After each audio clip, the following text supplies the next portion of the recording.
Құрамына ешқандай да ет қосылмайтын етсіз котлеттер дайындаймыз. Аяқ асты үйде ет таусылған кезде дәл осылай жасап көрсеңіздер, балаларыңыз таласып тұрып жейтін болады.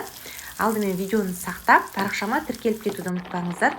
Пісіріп алған картоп пен гречканы бір ыдысқа салып, үстінен бір жұмыртқа салып, блендермен жақсылап тұрып, барлығын езіп араластырып аламыз. Енді үстіне дәміне қарай тұз, қарабұрыш, әртүрлі дәмдеуіштер саламыз. Барлығын жақсылап тұрып араластырамыз. Енді массамыз дайын. Бір ыдысқа 3-4 қасық ұн, 3-4 қасық панировочный сухарь салып араластырамыз. Және қолымызды жақсылап тұрып сұйық маймен майлап алғаннан кейін жаңағы котлеттерімізді алып, котлеттің формасын жасайтын боламыз. Одан кейін осы панировочный сухарьімізға барлығын осылай аунатып дайындап аламыз.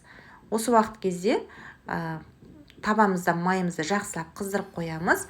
Қызып тұрған майға салғаннан кейін астын орташа отқа қойып, қызарғаннан кейін екі жағын осылай аунатып отырып пісіріп алатын боламыз. Өте қатты көп пісірудің қажеті жоқ. Бұның ішінде барлығы піскеннен кейін тек екі жақ шеті қызарса болды, оттан ала беруге болады. Барлығын осылай міне дайындап алып, кез келген гарнирмен ұсынсаңыздар болады. Міндетті түрде дайындап көріңіздер, баршаңызға ас болсын.